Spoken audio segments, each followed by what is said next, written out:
Prostate artery embolisation ఎప్పుడు చేసుకోవాలి? నమస్తే ఫ్రెండ్స్, నేను మీ డాక్టర్ శ్రీధర్ దేవుని, ఇంటర్వెన్షన్ ఏడియాలజిస్ట్ని.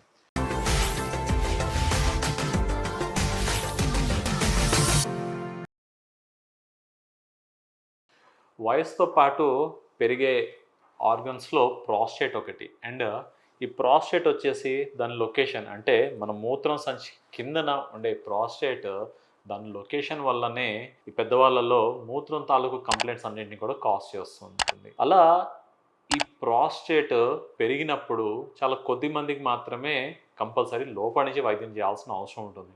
ఎందుకంటే ఈ ప్రాస్టేట్ గ్లాండ్ అనాటమీ నుంచి చూసుకున్నాం అనుకోండి, కేవలం మూత్రనాళం చుట్టూరు ఉండే ప్రాస్టేట్ గ్లాండే ముఖ్యంగా మనకి కంప్లైంట్స్ వచ్చేదానికి కారణం. అంటే ఈ మూత్రనాళం చుట్టూరు ఎప్పుడైతే ప్రాస్టేట్ అన్నది పెరుగుతుందో, ఆ పెరగడం వల్ల ఈ నాళం కంప్రెస్ అయిపోయి ఈ కంప్లైంట్స్ అన్నీ వస్తుంటాయి పెద్దవాళ్ళకి.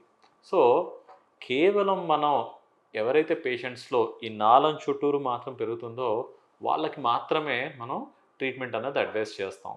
ఎందుకంటే చాలామంది పేషెంట్స్ అనుకుంటారు ప్రోస్టేట్ వాల్యూమ్ కనీసం ఒక 70 కానీ 80 cc కానీ ఉంటేనే చెయ్యాలి, లేకపోతే అవసరం లేదు అనుకుంటారు. కానీ ఇక్కడ మనం ట్రీట్ చేస్తుంది స్కానింగ్ రిపోర్ట్స్ని కాదు, పేషెంట్ కంప్లైంట్స్ని. అంటే ఎవరైతే పేషెంట్కి కంప్లైంట్స్ ఉంటాయో వాళ్ళకి మాత్రము కంపల్సరీ వైద్యం అవసరం. అంటే స్కానింగ్ రిపోర్ట్స్లో అంత నార్మల్ ఉంది కానీ పేషెంట్కి కంప్లైంట్స్ ఉన్నాయనుకోండి, అప్పుడు కంపల్సరీ ట్రీట్మెంట్ అవసరం. కానీ కొంతమంది పేషెంట్స్కి ఆపోజిట్. అంటే ఏంటి అవుతుంది, స్కానింగ్లో రిపోర్ట్స్ అన్నీ కూడా వాల్యూమ్ చాలా ఎక్కువ ఉండడము ఇవన్నీ చూస్తుంటాం. కానీ వాళ్ళ లైఫ్ స్టైల్ అంతా మామూలుగా ఉంటుంది, ఏదో హెల్త్ చెకప్లో ఈ ఫైండింగ్స్ అన్నీ బయటపడతాయి. కానీ అలాంటి పేషెంట్స్కి మాత్రం ఎటువంటి ట్రీట్మెంట్ అవసరం లేదు.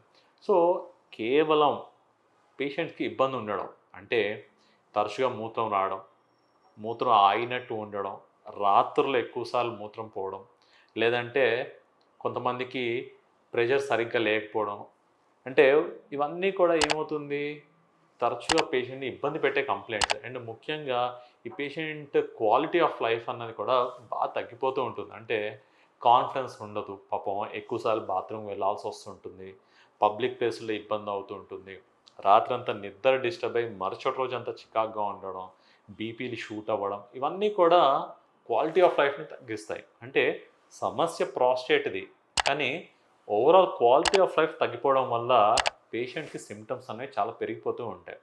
అలా ఎవరైతే పేషెంట్స్కి ఈ ప్రాస్టేట్ వలన క్వాలిటీ బాగా తగ్గుతుందో వాళ్ళకి ట్రీట్మెంట్ డెఫినెట్గా అవసరం. అండ్ ఈ ట్రీట్మెంట్ ఆప్షన్స్లో ప్రోస్టేట్ ఆర్టరీ ఎంబోలైజేషన్ వీళ్ళందరికీ కరెక్ట్గా సూట్ అయ్యే సిచ్యువేషన్. Thank you.